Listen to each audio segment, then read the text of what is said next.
Well, road pricing can be used to contain congestion and make journey times more acceptable and, above all, more reliable.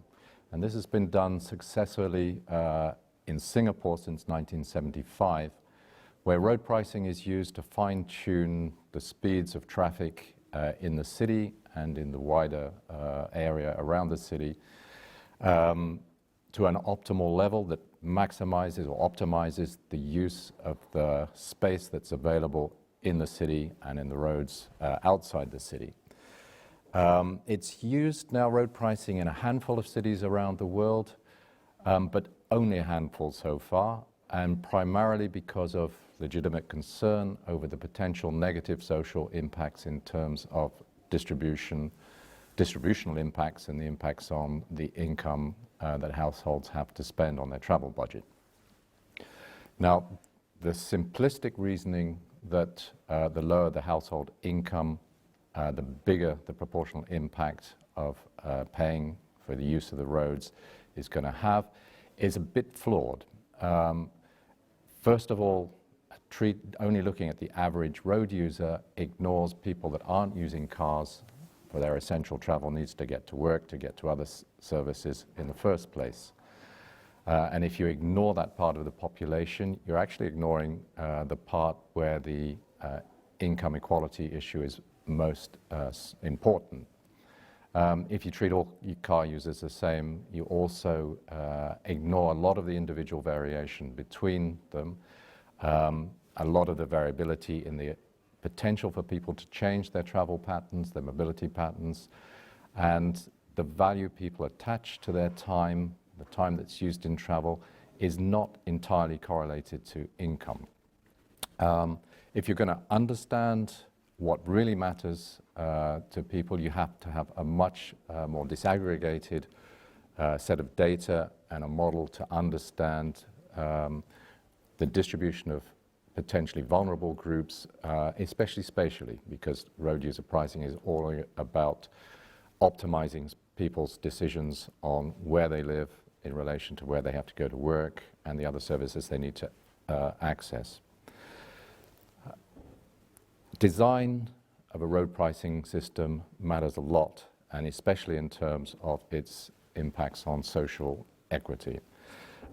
Simple cordon prices are conceptually easy to understand, sometimes the simplest thing to introduce, but they do have a much stronger effect on short trips than on longer trips. And where you put the cordon is very critical, and you can adjust that to take account to some extent of the distribution of the more vulnerable members of society. Uniform charges have the biggest negative impact on income distribution.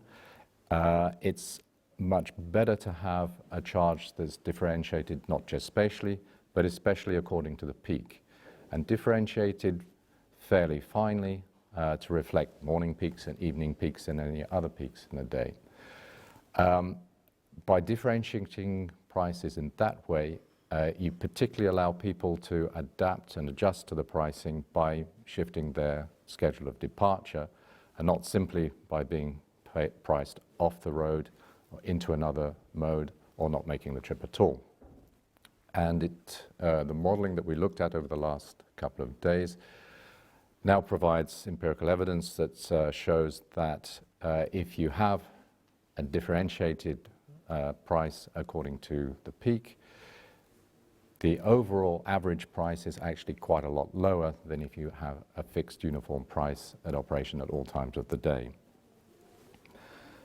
Now, in parallel with peak pricing on the road, it makes a lot of sense to have peak pricing on public transport.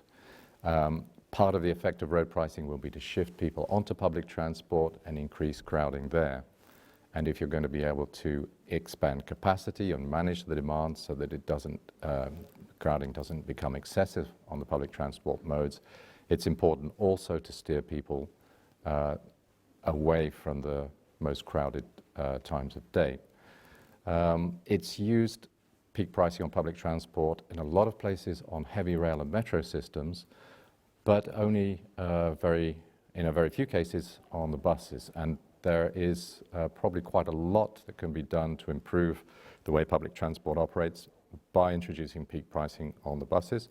Singapore did use it for a while recently, but they took that away again because they were offering much cheaper travel in the off-peak without increasing travel in the peak. That caused budget problems. But proper peak pricing is something that we think there is quite a lot more potential to explore. Now, as I said, design of the pricing system is critical to its success and also to its impact on social equity. But ultimately, it's political judgment that will determine what kind of scheme, or if any road pricing scheme, is adopted. What that means is the political decision makers need to be brought into the discussions with the experts, with the modelers, and the other experts at a very early stage in discussing system design.